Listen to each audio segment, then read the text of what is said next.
세계적으로 유명한 교회를 만날 수가 있습니다. 1842년 런던의 중심가에 세워진 웨스트민스터 채플이라고 하는 곳인데요. 이 교회에서 목회를 하셨던 캠벨 몰건이라는 목사님의 교회였습니다. 이 목사님에게는 일상을 보내면서 작지만 큰 즐거움이 있었어요. 이 사랑하는 딸의 손을 잡고 런던의 중심부에 위치한 하일랜드 공원을 산책하는 것이었습니다. 해지는 석양을 바라보면서 나누던 그 딸과의 대화는 목사님의 지친 그 일상 가운데서 최고의 기쁨이 되었습니다. 하지만 크리스마스가 다가오던 어느 날 이 딸은 목사님과의 그 공원 산책을 당분간 하지 못할 것이라고 선을 하고 말았어요. 무슨 영문인지 알지 못했던 목사님은 크게 상심이 되었습니다. 그리고 이런 생각을 했어요. 이제는 딸 아이를 아버지 품에서 떠나보내야 될 시간이 되었구나. 그런데 산책을 중단할 수밖에 없었던 그 이유를 크리스마스 아침에 비로소 알게 되었어요. 크리스마스 아침 이 목사님은 딸이 직접 손으로 손수 떠서 만든 슬리퍼를 선물로 받게 되었는데요. 알고 보니까 딸은 이 선물을 준비하기 위해서 준비할 그런 특별한 시간들이 필요했던 거예요. 그 시간이 부족해서 아버지와의 산책할 시간이 없었던 것입니다. 딸의 선물을 받으면서 목사님이 이렇게 이야기했다고 합니다. 사랑하는 딸아, 너무 잘 만들었구나. 이것을 만들면서 네가 얼마나 고생이 많았니? 그런데 아빠는 선물보다는 내가 나와 함께 손을 잡고 산책하는 것이 훨씬 더 행복하단다. 딸 셋을 키우고 있는 아빠로서 저는 이 목사님의 말씀이 무슨 의미인지 충분히 이해가 됩니다. 여러분, 저는 이것이 오늘 우리 현대 그리스도인들이 한 번쯤 고민해야 될 문제가 아닐까 생각이 듭니다. 우리가 열심히 살고 그렇게 일하고 공부하고 땀 흘리고 있지만 때로는 그 결과를 통해서 우리가 하나님 앞에 영광을 돌리고자 하는 그런 마음도 소원도 간절하지만 그런데 역설적으로 이런 뜻이 가지고 있음에도 불구하고 하나님과의 교제는 점점 더 줄어들고 친밀함이 잃어가고 있는 것이 오늘 우리들의 모습이 아닐 수가 없습니다. 여러분, 오늘 우리가 읽은 본문은요, 초대 예루살렘 교회를 배경으로 하고 있어요. 예수님께서 승천하신 이후에 그 마가다락방에서 모여 기도하던 성도들이 성령의 충만함을 받았습니다. 그 성령의 충만함의 능력을 가지고 나가서 복음을 전하기 시작을 했어요. 이로 인해 많은 그리스도인들의 숫자가 폭발적으로 늘어나기 시작을 했습니다. 베드로의 설교를 통해서 하루에 3,000명이 회개를 하고 교회로 돌아왔으니까 여러분, 그 교회의 모습이 어떠했을지 감히 대략 짐작이 되기도 합니다.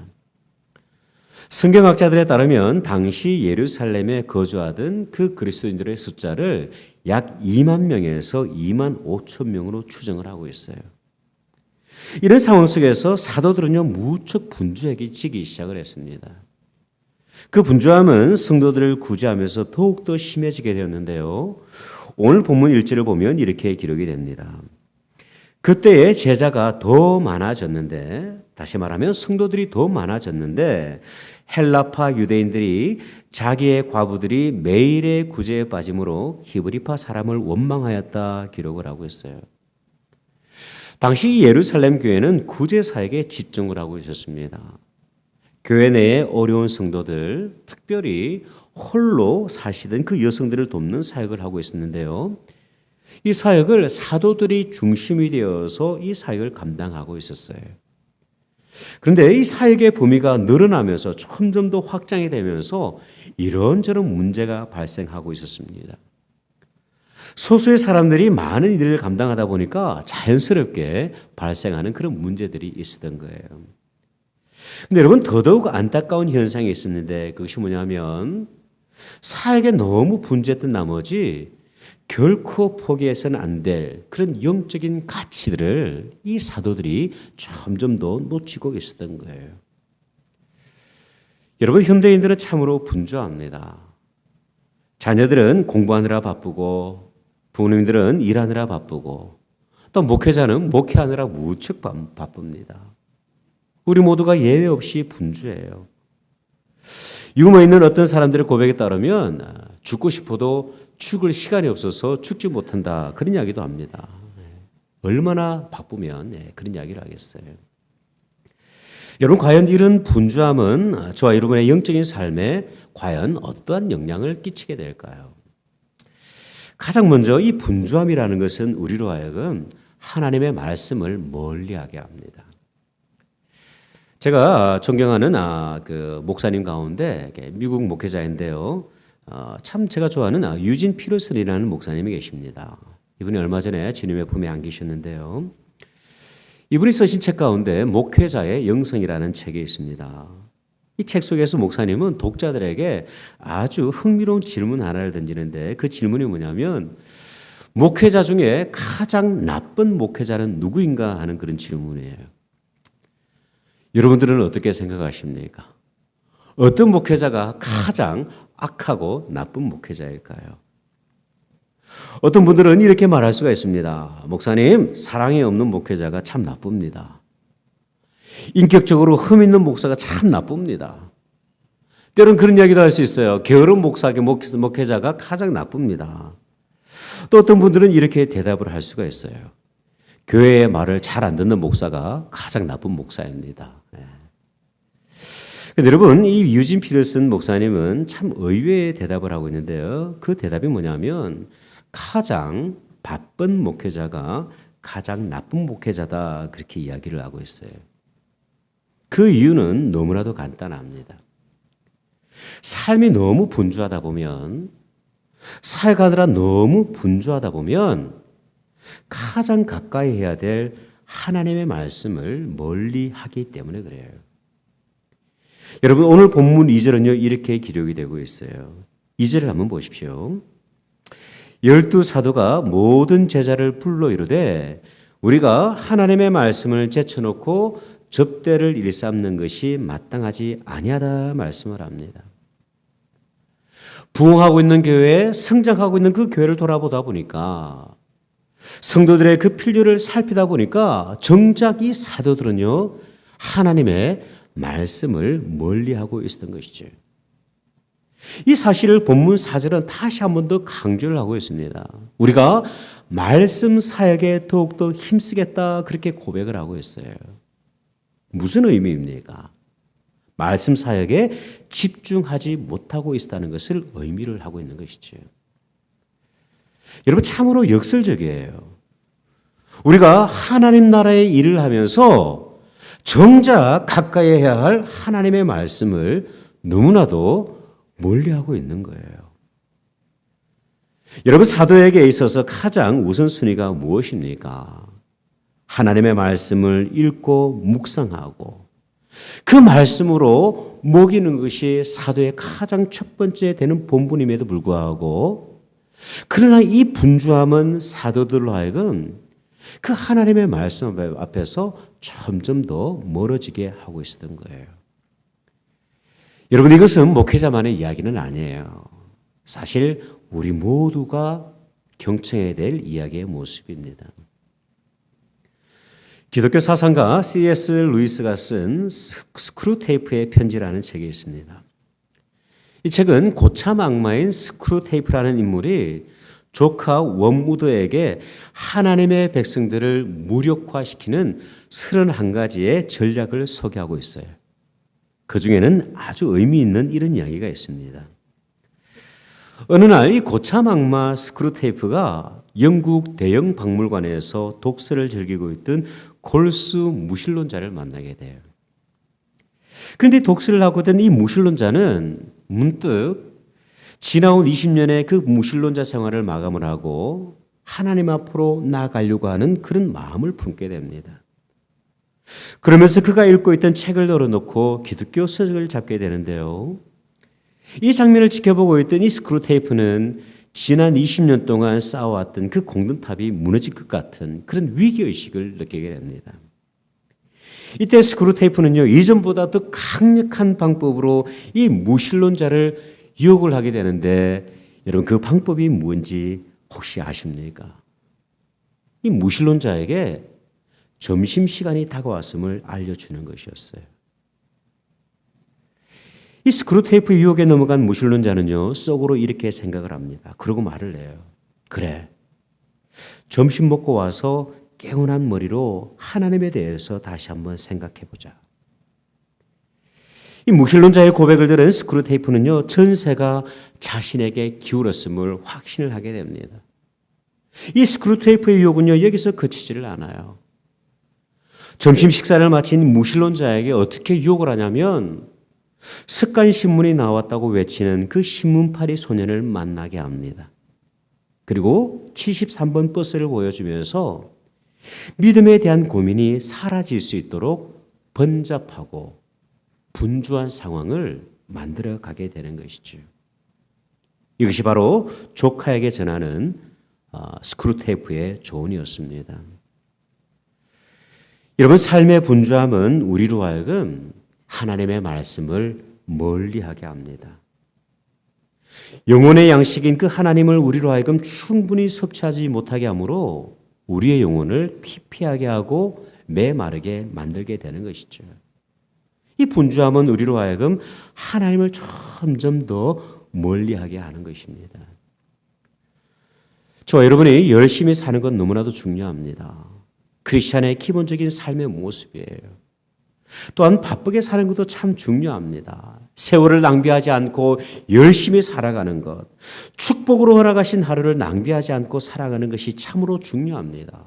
그러나 여러분, 더 중요한 것이 있는데요. 그것이 뭐냐면 우선순위를 인식하며 살아가는 것입니다. 일상의 분주함으로 인해서 저와 여러분이 하나님을 멀리하고 있지 않습니까? 영혼의 양식인 그 하나님의 말씀을 우리가 멀리하고 있지 않습니까? 그렇다면 여러분, 정리할 필요가 있어요. 무엇이 나를 하나님의 말씀으로부터, 예배 자리로부터 멀리하게 하고 있는지 우리가 확인할 필요가 있습니다. 혹시 그것이 지나친 취미 활동입니까? 아니면 지나친 경제적인 욕심입니까? 아니면 지나친 미디어 사용입니까? 하나님은 우리에게 말씀을 하고 계세요. 여호수아 1장 8절의 말씀. 이 율법책을 내 입에서 떠나지 말게 하며 주야로 그것을 묵상하여서 그 가운데 기록된 대로 다 지켜 행하라. 그리하면 내 길이 평탄하게 될 것이며 내가 형통하리라. 여러분, 두 번째 분주함은요, 우리로 하여금 무엇에서 멀게 하냐면 기도의 자리에서 멀리하게 합니다.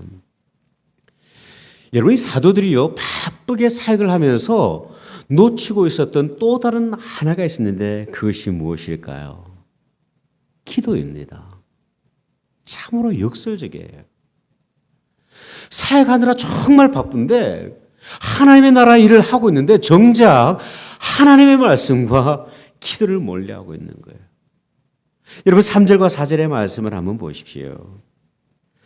형제들아, 너희 가운데에서 성령과 지혜가 충만하여 칭찬받는 사람 7을 택하라. 우리가 그 일들을 그들에게 맡기고 우리는 오로지 기도하는 일과 말씀 사역에 힘쓰리라.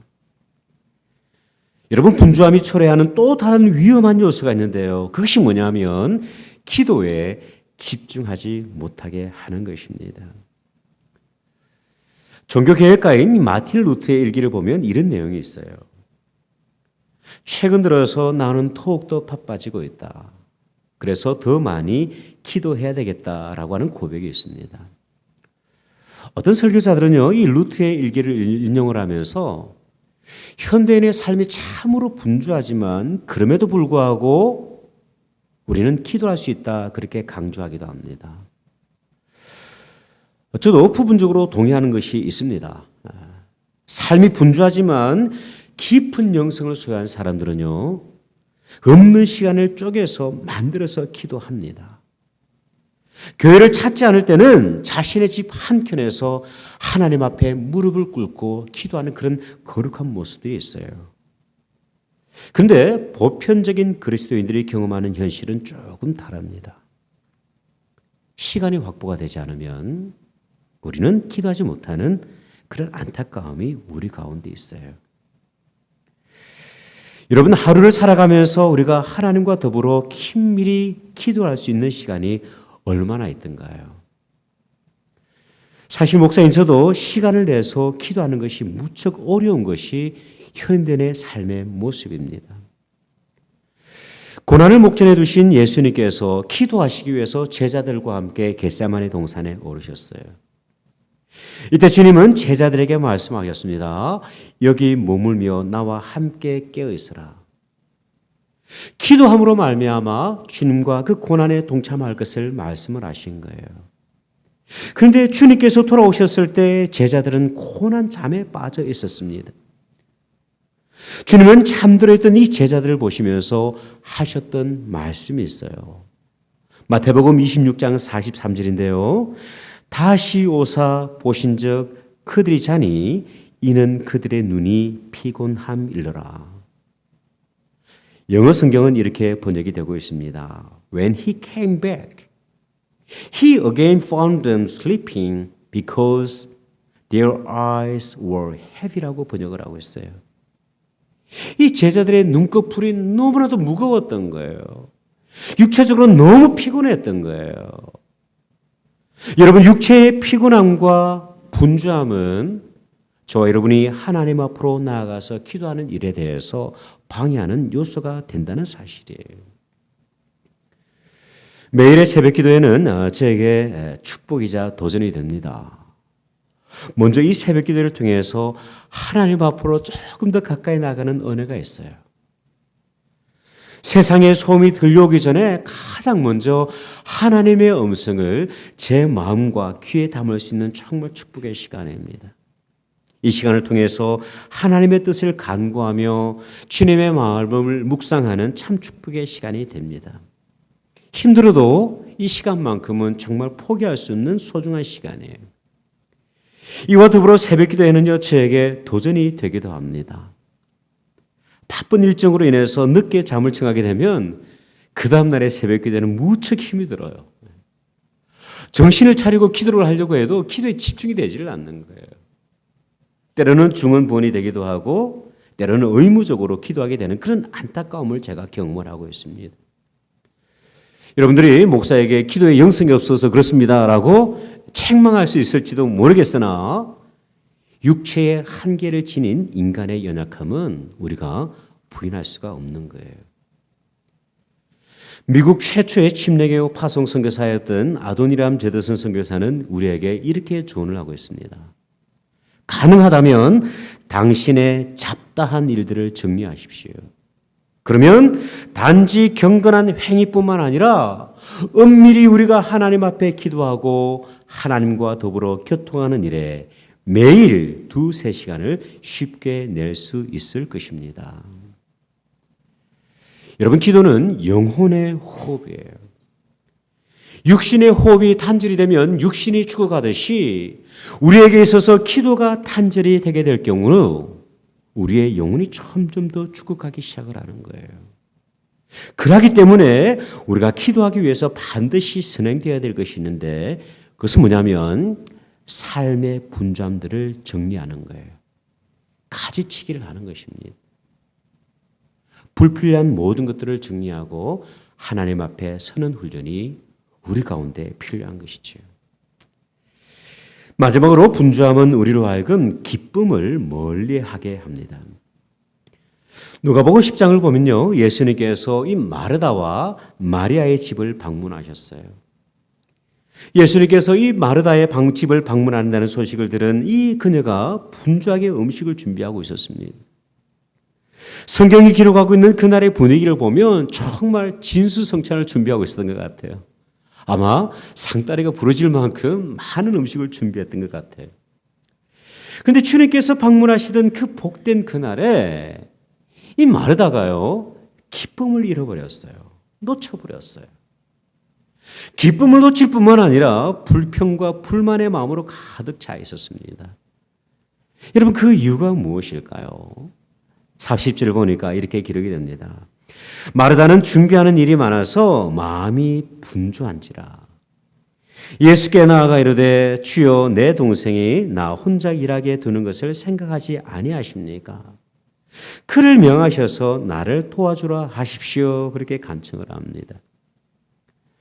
여러분, 주님께서 이 마르다의 집을 방문하신 그 축복의 날임에도 불구하고 이 기쁨을 잃어본 이유는 무엇이냐면 너무나도 분주한 마음으로 인해서 정작 주님과 교제하지 못하는 그런 안타까움이 있었기 때문에 그래요.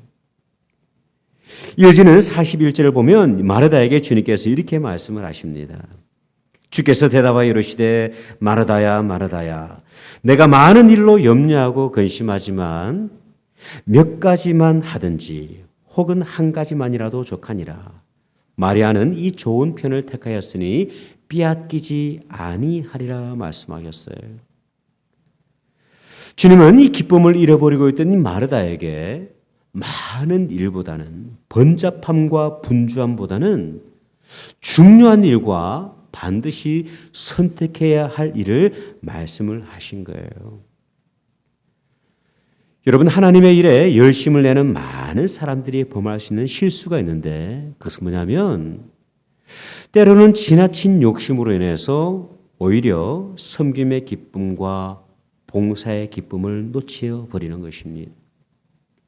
참으로 기쁨이 되어야 될 그 봉사와 섬김이 때로는 지나친 욕심으로 인해서 불평과 불만으로 연결되는 것이죠. 제가 신학교 시절 이렇게 읽었던 책 한 권이 있었는데 그 라이프웨이를 이끌었던 탐 레이니어 목사님의 Simple Church라는 책이 있었습니다. 영어 제목 그대로 번역을 하면 단순한 교회라는 책이에요. 이분은요, 지나친 열심으로 인해서 탈진하고 있는 그 목회자와 교회를 무척 걱정하고 있었습니다. 쉴 새 없이 이어지는 교회 프로그램과 소그룹 모임, 제자 훈련, 선교 훈련과 교육.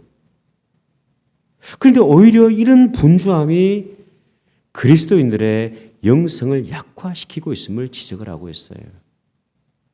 그리고 많은 분주함을 떠나서 정말 우리가 돌아가야 할 곳, 말씀과 기도에 집중하는 것, 그 초대교회로 돌아갈 필요성을 제안을 하고 있습니다. 저는 정말 많은 부분에 있어서 공감이 되어집니다. 여러분, 현대교회와 성도들의 영성이 약해지고 있는 이유가 무엇일까요?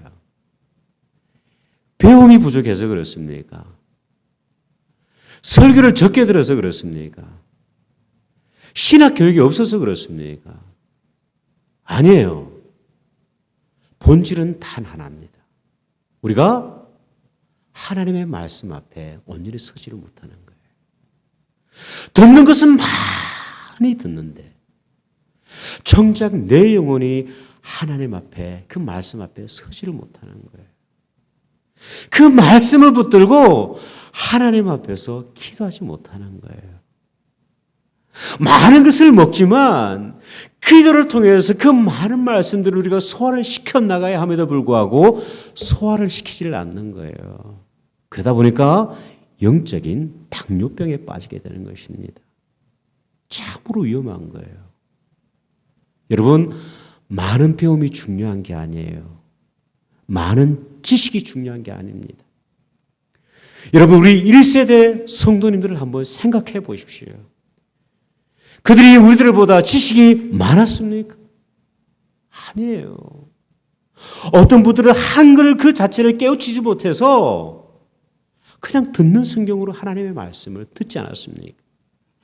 그런데 그분들의 영성은 이 시대 크리스천들보다 감히 비교할 수가 없어요. 여러분, 우리가 정말 하나님의 말씀 앞으로 기도의 자리로 나아갈 수 있어야만 합니다. 저와 여러분이 참으로 주님의 교회와 주님의 나라를 염려하면서 때로는 저와 여러분 가운데 부흥을 향한 소망이 있다고 하신다면 지금이야말로 저와 여러분이 하나님의 말씀으로 돌아가야 할 때입니다. 저와 여러분이 참으로 기도의 자리에서 하나님을 만나야 할 때입니다. 여러분, 그곳에 기쁨이 있어요. 그곳에 영혼의 만족이 있습니다. 저는 정말 확신하는 것이 하나가 있는데요.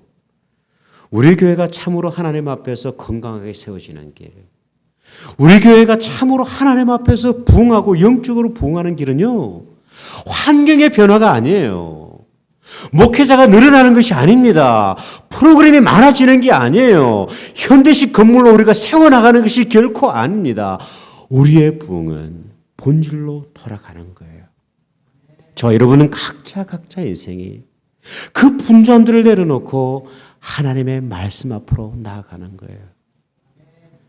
사실 오늘 설교는요, 여러분들을 위한 설교가 아니라 사실은 저를 위한 설교예요. 목회를 하다 보니까 참 딜레마에 빠지는 것이 있는데, 그게 뭐냐면 하나님의 말씀과 기도를 오히려 멀리하고 있는 제 자신의 모습을 볼 수가 있어요. 제가 우리 올랜도로 교회로 이임을 하면서 마음속에 다짐을 했던 것이 하나가 있었습니다. 분주함을 탈피하자. 분주한 것이 중요한 것이 아니라 목회자에 있어서 가장 중요한 것은 하나님 앞에 서는 것이 가장 중요하다. 그렇게 다짐하고 이곳으로 왔어요. 근데 그게 되지를 않아요. 이것은 저만의 문제가 아니에요. 우리 모두의 문제입니다. 여러분, 불필요한 것들, 정리할 수 있는 것들은 우리가 정리할 수 있어야만 합니다. 그리고 그 공간을 하나님의 말씀으로 또한 기도의 능력으로 채우게 될 때에 우리는요, 하나님께서 이미 우리 가운데 허락하신 참 기쁨과 안식과 평강의 은혜가 무엇인지 누리며 살아갈 수 있는 능력이 있는 그리스도인으로 세워져 가게 되는 거예요.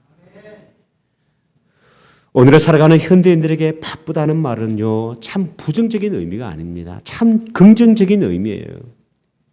바쁘다고 한다는 것은 능력 있고 인정받는다고 하는 그런 긍정적인 의미가 있습니다. 그러나 이 바쁨으로 인해서 우리가 하나님을 가까이 하지 못한다고 한다면 결코 칭찬받을 일이 되지를 않는 거예요. 분주함을 떠나서 단순함의 자리로 나아갈 수 있으면 참 좋겠습니다. 그 단순함 속에서 하나님의 말씀을 우리가 묵상하고 하나님과의 친밀함이 회복되고 조금 더 나아가서 주님 안에서 참된 기쁨과 그 영혼의 안식을 경험하는 우리 모든 주의 공동체 되시기를 주님의 이름으로 축원드립니다. 기도하겠습니다.